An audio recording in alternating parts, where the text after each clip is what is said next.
A home renovation crisis. Let's have a look. Hello everyone, Florian.Heise here and welcome to another episode of HeiseSays. Let's check out this ABC article discussing a building crisis that could lead to a DIY boom as repairs and renovations stall for lack of tradies and materials. Now, in some ways I think this is awesome. I think learning how to do things yourself is a really good skill and it's very empowering for a lot of people. And, well, you've got YouTube. You've got YouTube. The amount of stuff you can learn on YouTube from professionals, from tradies that are sharing hints, tips, and just how to do things is great.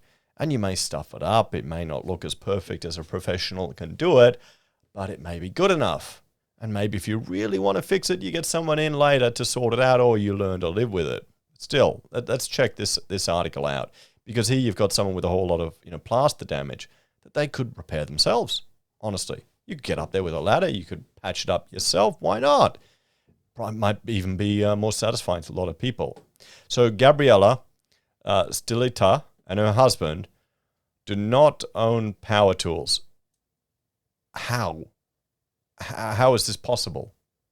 I literally go to Bunnings so often. Whenever I get in my car, my phone tells me where Bunnings is. I bumped into the Ozito rep at Bunnings and said, mate, I've got a channel with 30,000 people.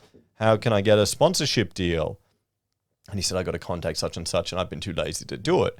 Rather than 50 million emails I get from NTF crap and bullshit, I'd be happily plugging tools that I use on a daily basis, but still. How can you not own power tools? But anyway, with the crisis hitting Australian building sector, the couple is set for a DIY job to fix storm damage their Brisbane home sustained during the recent Queensland, New South Wales flood. Now, how does a man not own power tools? How? I mean, I'm used to women having power tools. Rachel uses stuff, builds things all the time. She uses Rio bolt cutters when she's making her bloody dresses and using the Rio for not Rio, steel to bulk them out. Okay. I guess I got a special girl there. 1/3 of the living room ceiling needs to be ripped off, Gabriella said. And in my husband's office, we've had to redo all the plaster, all the windows and everything. I'm looking at it as a kind of adventure. My husband is freaking out. Okay, so she's smart. Good on you. I like this lady already. You'll learn a new skill. You'll learn a new skill. I don't know how can a husband freak out about it? I mean, come on. I'm a bloody computer nerd, architect. We don't do real job. We don't do real shit, the tradies always say. We draw shit on the screen.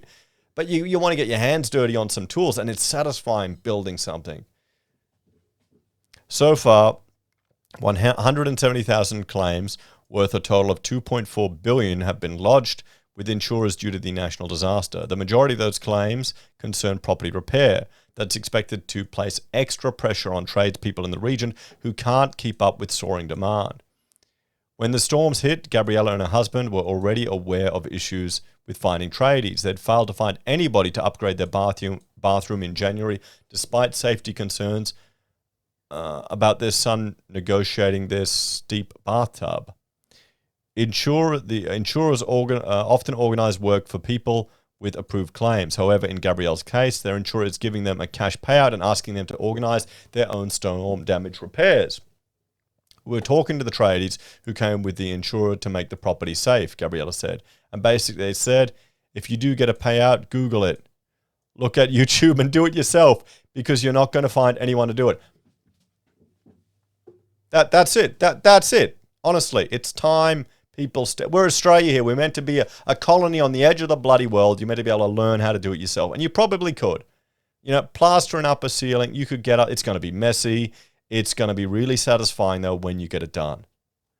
The couple, a clinical psychologist and a computer programmer, only bought their first home 5 months ago and have never carried out a renovation, but have suggested they are now turning to YouTube. We want things back to normal as soon as possible. We're accepting we'll have to do the work ourselves. It's been 3 nights now. My husband doesn't sleep while he's thinking of details on how things are done. Mate, just get into it. Give it a bloody shot. It'll be fine. Disaster repairs add extra shock to industry. Demand for new homes and major renovations spiked during the pandemic after the release of the federal government's home builder stimulus program. Yep, that was the entire point. The latest round of figures from the ABS showed there were 98,450 residential dwellings under construction across Australia in the September quarter, and the next round of data is being released this morning, with one housing analyst expecting it to show a further rise in properties being erected. We are seeing a slowdown in approvals at the moment, yes, but it's still high.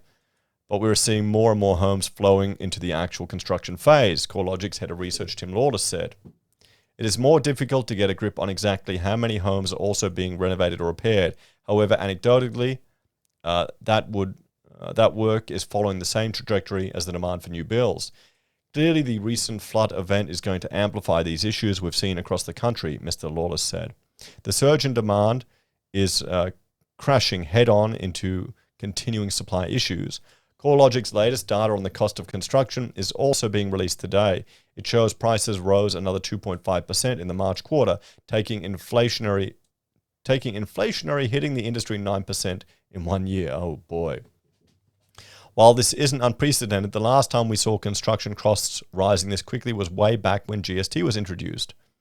Structural timber and steep rises in metal prices are the biggest pain points, while costs for other materials are volatile, especially imported goods, where shipping costs, along with supply shortages, are supporting higher prices.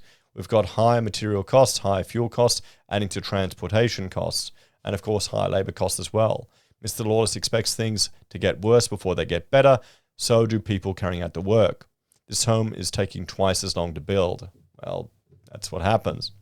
Even in states where there aren't urgent flood repairs in the pipeline, the pressures are still enormous. In the regional Victoria town of Shepparton, the COVID-19 housing boom added to a backlog of demand for repairs to properties damaged by bushfires years ago.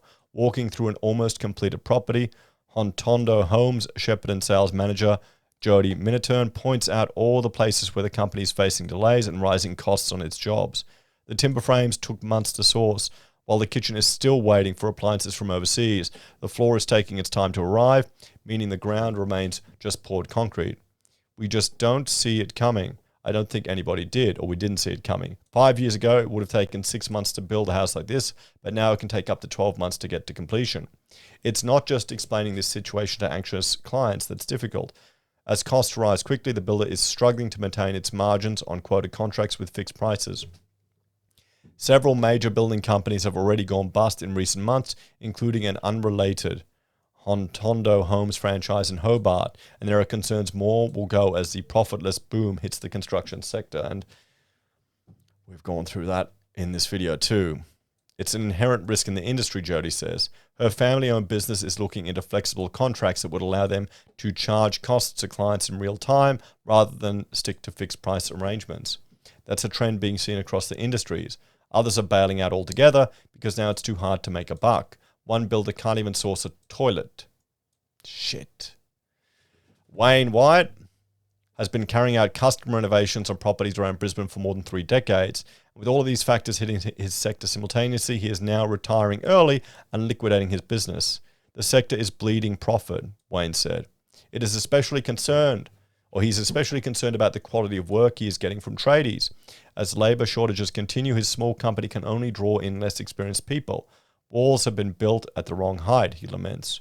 His final job, a 2-story extension with a deck, sums up all his concerns with a sad metaphor. I only got a call on Friday about the toilet for this job. We can't source it for 8 weeks, he said. 8 weeks for a toilet? How can you build?